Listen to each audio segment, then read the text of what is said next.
আসসালামু আলাইকুম, নতুন একটি ভিডিওতে স্বাগতম। আর রাহি কুল মাকতুম থেকে হুদাইবিয়ার ঘটনা।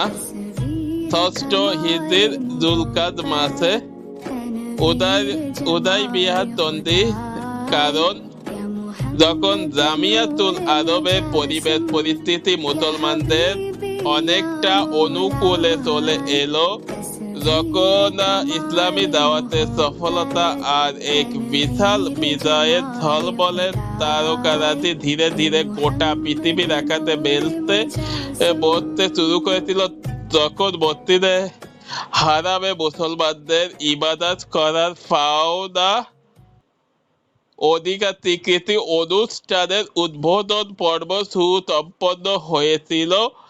আজ থেকে 6 বছর আগে মুশরিকরা যেই মসজিদের দরজা ন্যাক্কারজনক ইতিহাসের জন্ম দিয়ে মুসলমানদের উপর বন্ধ করে দিয়েছিল, মদিনা থেকে রাসূল কারীম সাল্লাল্লাহু আলাইহি ওয়াসাল্লাম স্বপ্নে দেখলেন তিনি তার সাহাবে কেরাম মসজিদে হারামে প্রবেশ করেছেন, কাবার চাবি হস্তগত করে তাওয়াফ ও উমরা করেছেন।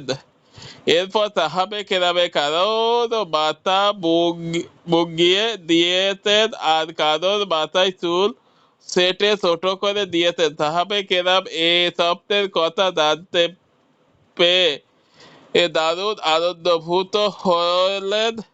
তাদের মনে আশঙ্কা সঞ্চয় হলো এবছর তাহলে ঠিক তারা মক্কায় প্রবেশ করতে যাচ্ছেন। সাহাবে কেরাম রাদিয়াল্লাহু এর কাছে তিনি উমরা করার ইচ্ছা ব্যক্ত করলে তারা যথারীতি প্রস্তুতি শুরু করেন। মুসলমানদের যাত্রার ঘোষণা। রাসূল কারীম সাল্লাল্লাহু আলাইহি সাল্লাম মদিনা ও আশেপাশে আবাদ বসতিগুলোতে ঘোষণা করে দিলেন তিনি উমরা করার উদ্দেশ্যে শীঘ্রই যাত্রা করেছেন। তারাও যেন তার সঙ্গে যাত্রা করার প্রস্তুতি দেয়, কিন্তু সিংহভাগ আরব বেদুইন এক্ষেত্রে পেছনে থেকে যায়। অপরদিকে রাসূল কারীম সাল্লাল্লাহু আলাইহি সাল্লাম জামা কাপড় ধুয়ে দিলেন। সাহাবে আব্দুল্লাহ ইবনে উম্মে মাকতুম কিংবা নুমাইলা রাইসি রাদিয়াল্লাহু আনহুকে নিজের স্থল বিশিষ্ট নির্ধারণ করে ষষ্ঠ হিজরি জুলকাদ মাসে গোড়ার দিকে সোমবারের দিন মদিনা থেকে যাত্রা করেন 1500 সাহাবী। রাসূল কারীম সাল্লাল্লাহু আলাইহি সাল্লামের তপস্বজ্ঞী ছিলেন কোষযুক্ত তরবারি ব্যতীত আর কোনো হাতিয়ার কিংবা যুদ্ধাস্ত্র তাদের সঙ্গে ছিল না। মক্কার পথে মুসলমানদের অগ্রসর। মুসলমানরা মক্কার পথে অগ্রসর হতে থাকলেন।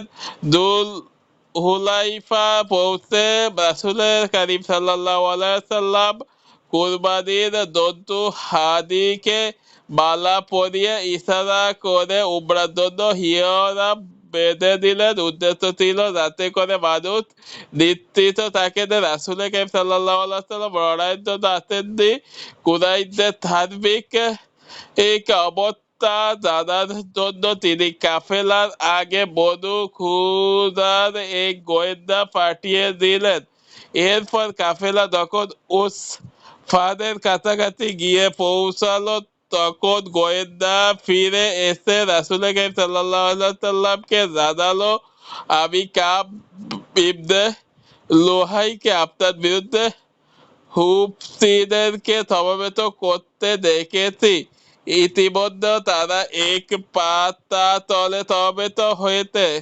তারা আপনার বিরুদ্ধে লড়াই করতে ও মসজিদ হারামের দিকে আপনার গতিরোধ করে দাঁড়াতে বদ্ধপরিকর। রাসূল কারীম সাল্লাল্লাহু আলাইহি সাল্লাম তৎক্ষণাৎ সাহাবে কেরামের সঙ্গে পরামর্শ করতে বসলেন। তিনি তাদেরকে বললেন, ওই সকল লোকের ব্যাপারে তোমাদের মতামত কি? তারা কুরাইশদেরকে সাহায্য করার জন্য কোমর বেঁধে নেমেছে। আমরা তাদের নারী ও শিশুদের উপর ঝাঁপিয়ে পড়ে তাদের হস্তগত করে দিব। এরপর যদি তারা পলায়নত হয়ে নিবৃত্ত হয় তবে তাও এই অবস্থায় হবে যে আল্লাহ তাআলা তাদেরকে পরাজয়ের গ্লানি পান করিয়েছেন না।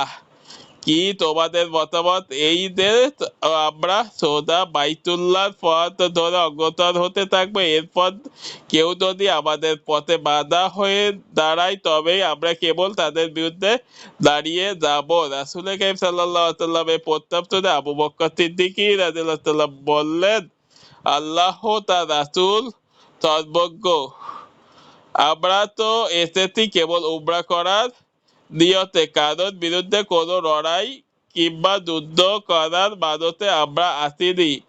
তবে হ্যাঁ, কেউ যদি আমাদের ও আল্লাহর ঘরে মাঝখানে প্রাচীর হয়ে দাঁড়ায় তবে তার মোকাবেলা আমরা অবশ্যই করব। ও তখন রাসূল কারীম সাল্লাল্লাহু আলাইহি ওয়াসাল্লাম বলেন, তবে তোমরা সামনে চলো। লোকজন চলতে শুরু করলো।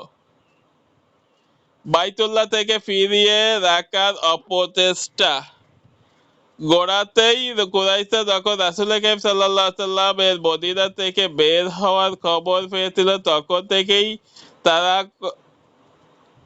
তারা যে কোনো উপায়ে মুসলমানদের বাইতুল্লাহ থেকে ফিরিয়ে রাখার নিমিত্তে একটি পরবর্তী সভা কায়েম করেছিল। সুতরাং সিদ্ধান্ত ছিল ও হয়েছিল কথা একটি, মুসলমানদেরকে যে করে হোক এই পথে অগ্রসর হতে দেওয়া যাবে না। অতঃপর রাসূল কারীম সাল্লাল্লাহু আলাইহি ওয়াসাল্লাম যখন হুবশীদের সঙ্গে নিশ্চিত ও সংঘাতের পথ ছেড়ে আপন রাস্তা অব্যাহত রাখলেন তখন বনু কাব করতে এক ব্যক্তি রাসূল কারীম সাল্লাল্লাহু আলাইহি ওয়াসাল্লামকে এতে অবহিত করলো যে কুরাইশরা যুতুয়া নামক স্থানে অবস্থান করেছেন আর খালিদ বিন ওয়ালিদ নেতৃত্বে দুটো অশ্বারোহী সেনা কুরাহুদগামী নামক স্থানে মক্কাগামী প্রধান সড়কের উপর রণসানে ছেড়ে বসে আছেন।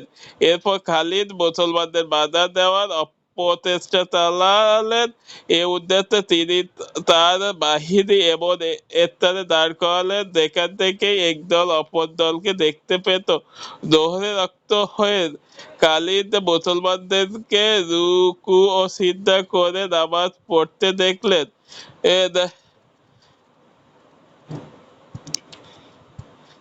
মুসলমানরা নামাজ থেকে ফারেক হইতে তিনি বলতে লাগলেন, আহা, কি একটা সুবর্ণ সুযোগ আমরা নষ্ট করে দিয়েছি। তাদের উপর আক্রমণের এ ছিল এক মোক্ষম সময়। এরপর তিনি সিদ্ধান্ত দিলেন, মুসলমানরা যখন আসরের নামাজ আদায় করতে থাকবে তখন তাদের উপর একযোগে এক দারুণ হামলা চালানো হবে। আর ঠিক এই মুহূর্তে আল্লাহ তাআলা সালাতুল কওম অর্থাৎ ভীতিকালীন মুহূর্তের এক বিশেষ নামাজ অনুমোদন করলেন। এতে করে খালিদ তার বাহিনী নিয়ে দাঁড়িয়ে অপেক্ষা আক্ষেপে চোট কামড়াতে থাকলো।